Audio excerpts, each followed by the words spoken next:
All right, Leo, welcome to your weekly horoscope from March 15th to the 21st. My name is Athen.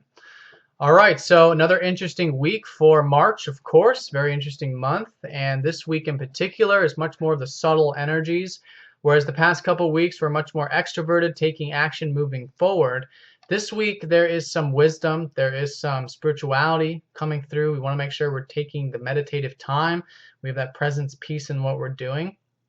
We've got the solar eclipse coming up in Pisces here on Friday, which is in your 8th house, further activating a lot of this Uranus squaring up to Pluto stuff. Uranus and Pluto go exact on Monday and Tuesday as well.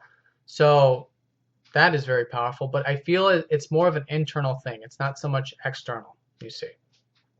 And we've got Saturn retrograde. Recently went retrograde the weekend before this week, and the sun recently shifted into Pisces. So definitely this shift from last week into the much more introverted energies.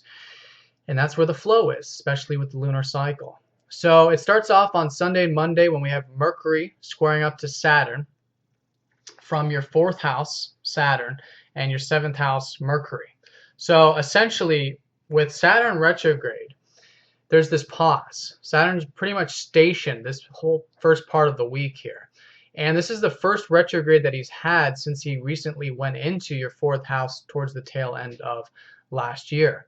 So this is a reflection time. For the next 5 to 6 months, think about the structures you've built regarding home, regarding family, regarding your past, regarding your roots, regarding your emotional state. These are all 4th house related things.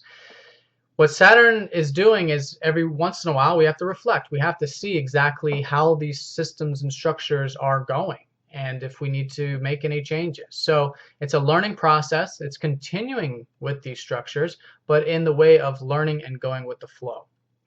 And with Saturn station, it's not the time to make any decisions. It's the time to reflect, especially involving those matters. Now, Mercury in your 7th house, who recently went in there, I think you guys are thinking more about relationships, perhaps partnerships, perhaps dealing more with partnerships or relationships in general.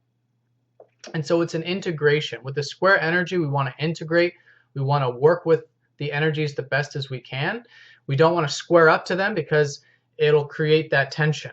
But we want to be willing to work with them because it's a contact. So there's something to be learned here. There's something to be learned about emotions and relationships, or our thought patterns and our emotions, these types of things. But in either case, Sunday and Monday, take it nice and slow.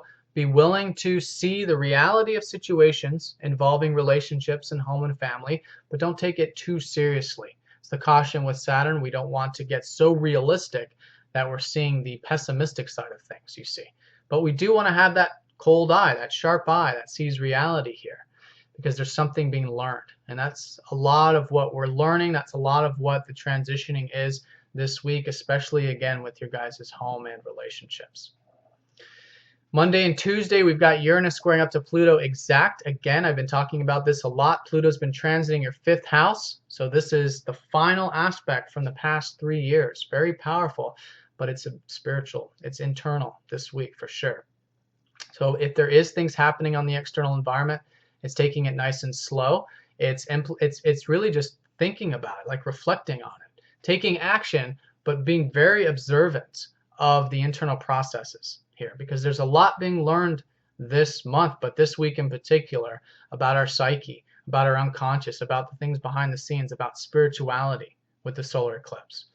But on Monday and Tuesday, again, you want to work with these energies. So with Pluto in your 5th, I think you guys are realizing the immense power you have with your self-expression, the importance of releasing attachment to your self-expression as well, and wanting change when it comes to the deeper elements of life with Uranus in your 8th house, or maybe with the bonds in your life, whether it's through debt or dealings or shared resources with others, making sure you have freedom there.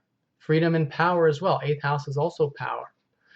So again, further integrating, further realizing that these two things aren't squaring at all. There's actually a harmony here. You just have to find it, be the mediator, and be willing to work with these two energies together in tandem. So an example might be that, through your self-expression, maybe you're expressing the very deep elements of life. And so, but that's hard, right? Because not everyone always wants to hear the truth. Not always do they want to hear, the reality of situations? So with this type of thing, it's, as an example, it would be, allowing yourself to communicate the truth and find that freedom in that, while being mindful and compassionate for how you're coming across, how you're expressing yourself. That's one of many millions of examples for this type of energy. But you see, it's working with it. It's working with it. So find that middle path. Find how they come together. But again, it's introverted. Tuesday, Wednesday, we have Mercury going over Neptune in your 7th house. So this is about relationships. Like I said, I think you guys are thinking about these things. I think there's some awareness about it. But here, it's not rational awareness. Mercury over Neptune isn't about thinking about it. It's not about rationalizing. It's actually the complete opposite. It's just intuition. It's letting go. And then through that comes the insight, because Mercury is always the messenger, giving us here messages about relationships. So really listen, go with the flow with relationships this week. Be willing to ease up off the gas. Be willing to listen to your intuition about people, about partnerships, about dealings. 7th house is just the dealings in our everyday environment, especially with Mercury there. So reflect on that, go with the flow there, trust your intuition, develop your intuition there. Friday, solar eclipse in that 8th house. So new beginnings with the deeper elements of life here, or with bonds, or with emotional connections, the deeper elements, you see, or truth, transparency, something new cultivating here in your 8th house with that solar eclipse. But it's subtle, just like every new moon energy, but especially with this one, because it's Pisces, behind the scenes, it's our unconscious. So really listen, definitely really recommend doing some meditation or something like that on Friday.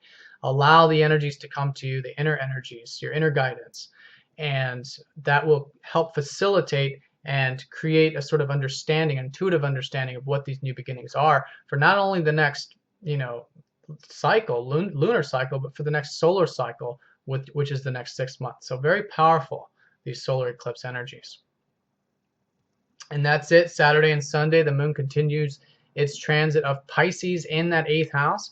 So go with the flow over the weekend. Make sure you get plenty of rest and relaxation, and continue to sort of intuit this sort of new energy coming to you. All right, Leo, thank you again for all of your support. If you guys have any questions, please let me know, and I'll talk to you next time. Take care.